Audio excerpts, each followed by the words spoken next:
ഈശോയിൽ എൻ്റെ ഏറ്റവും പ്രിയപ്പെട്ട സൗരങ്ങളെ, നമ്മൾ ഒരിക്കലും മറന്നു പോയിട്ടില്ലാത്ത നമ്മുടെ ചെറുപ്പം പോലെ പഠിച്ചൊരു പ്രാർത്ഥനയാണല്ലോ നമ്മൾ കുരിശ് വരച്ച് പ്രാർത്ഥിക്കാറുണ്ടല്ലേ. വിശുദ്ധ കുരിശിൻ്റെ അടയാളത്താലെ ഞങ്ങളുടെ ശത്രുക്കളിൽ നിന്ന് ഞങ്ങളെ രക്ഷിക്കുക ഞങ്ങളുടെ തമ്പുരാനെ, പിതാവിൻ്റെയും പുത്രൻ്റെയും പരിശുദ്ധാത്മാവിൻ്റെ നാമത്തിൽ ആമേൻ.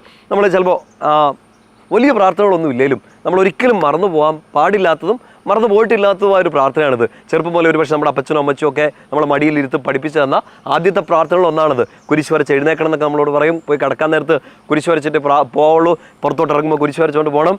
അപ്പം അത് നമ്മൾ കാലങ്ങളായിട്ട് നമ്മുടെ ചെറുപ്പം മുതലേ നമ്മൾ പ്രാർത്ഥിച്ചുകൊണ്ടിരുന്ന ഒരു പ്രാർത്ഥനയാണ്. വളരെ വലിയൊരു കാര്യം ഈ ഒരു കുരിശുവര പ്രാർത്ഥനയുടെ ഇടയിൽ നമ്മൾ ശ്രദ്ധിക്കേണ്ടതുണ്ട്. നമുക്കറിയാലോ, ഈശോ രക്ഷ നേടിത്തന്നത് ഈ കുരിശിലാണ്.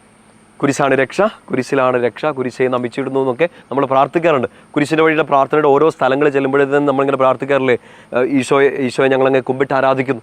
എന്തുകൊണ്ടെന്നാൽ വിശുദ്ധ കുരിശാൽ അങ്ങ് ലോകത്തെ വീണ്ടും രക്ഷിച്ചു. നമുക്ക് രക്ഷയ്ക്ക് കാരണമായ ആ കുരിശ് അടയാളം വരച്ച് നമ്മൾ പ്രാർത്ഥിക്കുമ്പോൾ വലിയ സംരക്ഷണമുണ്ട് പ്രിയപ്പെട്ട സഹോദരങ്ങളെ നമുക്ക് ലഭിക്കുന്നത്. കത്തോലിക്ക സഭയുടെ മതബോധന ഗ്രന്ഥത്തിൽ 617 പാരഗ്രാഫിൽ വിശുദ്ധ കുരിശിനെ കുറിച്ച് പ്രത്യേകിച്ച് പറയുന്നു. നമ്മുടെ ഏക പ്രത്യാശ, നമ്മുടെ ഏറ്റവും വലിയ പ്രത്യാശ എന്താണ്?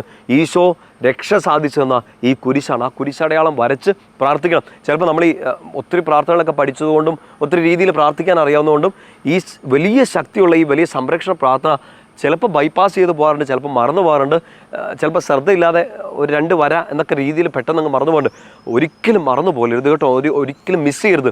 പരമാവധി ഒരു ദിവസമൊക്കെ പലതവണ നിങ്ങൾ പഠിക്കാൻ ഇറങ്ങുമ്പോൾ, ജോലിക്ക് പോകുമ്പോൾ, ഡ്രൈവ് ചെയ്യാൻ പോകുമ്പോൾ, നിങ്ങൾ ശുശ്രൂഷയ്ക്ക് ഇറങ്ങുമ്പോൾ, എഴുന്നേൽക്കുമ്പോൾ, കിടക്കുമ്പോൾ എല്ലാം കുരിശടയാളം വരച്ച് പ്രാർത്ഥിക്കുക. നിങ്ങൾക്ക് നന്നായിട്ട് അറിയാം. ഞാനിത് ഇത്രയും ഇൻട്രൊഡക്ഷൻ പറഞ്ഞെന്താണെന്ന് അറിയോ? ലോങ് ഇൻട്രൊഡക്ഷൻ, ചെറിയൊരു കാര്യം, പക്ഷേ വലിയ ശ്രദ്ധിക്കേണ്ട ഒരു കാര്യമാണ്. നമുക്ക് എല്ലാവർക്കും കാണാപ്പാടം അറിയാവുന്ന ഒരു വചനമായിരിക്കും. 2 മക്കബായർ 8:18 വചനം ഇപ്പം തന്നെ മനസ്സിലേക്ക് വന്നിട്ടുണ്ടാവും.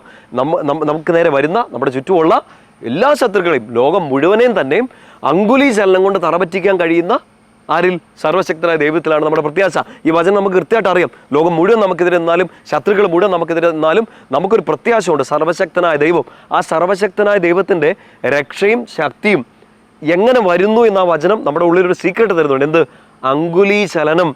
അങ്കുലി അറിയാലോ, ഒരു വിരലിൻ്റെ അനക്കം കൊണ്ട് ശത്രുവിനെ തറപറ്റിക്കാൻ പറ്റും എന്ന് വചനം നമുക്ക് പഠിപ്പിച്ചു തരികയാണ്. ഇംഗ്ലീഷ് ബൈബിൾ നമ്മൾ കാണും, വിത്ത് എ സിംഗിൾ നോഡ്, ചെറിയൊരു അനക്കം കൊണ്ട് ശത്രുവിനെ തറപറ്റിക്കാൻ പറ്റും. ഇത് ഈ കുരിശടയാളം വരയ്ക്കുന്ന പ്രാർത്ഥനയായിട്ടൊന്ന് ചേർത്ത് ചിന്തിക്കണം.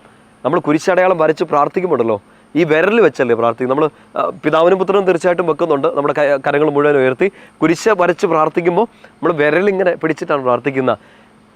ബൈ എ സിംഗിൾ നോഡ്, ഒരു അങ്കുലി ചലനം, വിരലനക്കം കൊണ്ട് ശത്രുവിനെ തറപറ്റിക്കാൻ പറ്റുന്ന ഒരു പ്രാർത്ഥനയാണത്.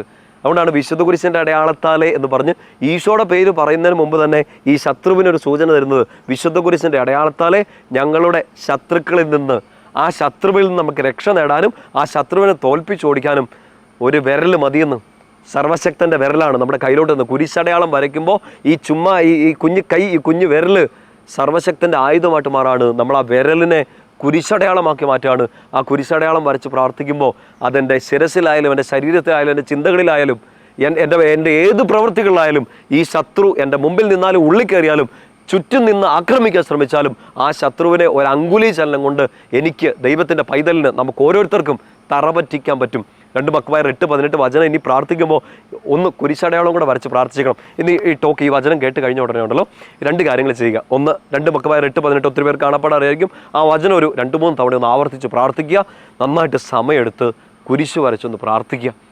ഒരു സംരക്ഷണം മേടിക്കുക. നിങ്ങളിപ്പോൾ ഏത് അവസ്ഥയിലായാലും, നിങ്ങളിപ്പോൾ എവിടെയാണേലും പെട്ടെന്ന് തന്നെ ഒന്ന് ഈ ടോക്ക് കേട്ടപാടെ ഒന്ന് പ്രാർത്ഥിച്ചേക്കുക.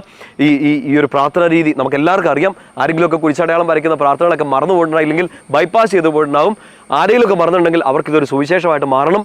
നിങ്ങൾക്ക് പറ്റുമെങ്കിൽ, സാധിക്കുമെങ്കിൽ ഇത് ഉപകാരപ്പെടുമെന്ന് തോന്നുന്ന നിങ്ങളുടെ പ്രിയപ്പെട്ടവരിലേക്ക് ഈ പ്രാർത്ഥന ഒന്ന് ഓർമ്മിപ്പിച്ചു കൊടുക്കുക. അവർക്കതറിയാം, എന്നാലും ഒന്ന് ഓർമ്മിപ്പിച്ചു കൊടുക്കുക. ഈശോ അനുഗ്രഹിക്കട്ടെ. വിശുദ്ധ കുരിശാണ് നമ്മുടെ രക്ഷ.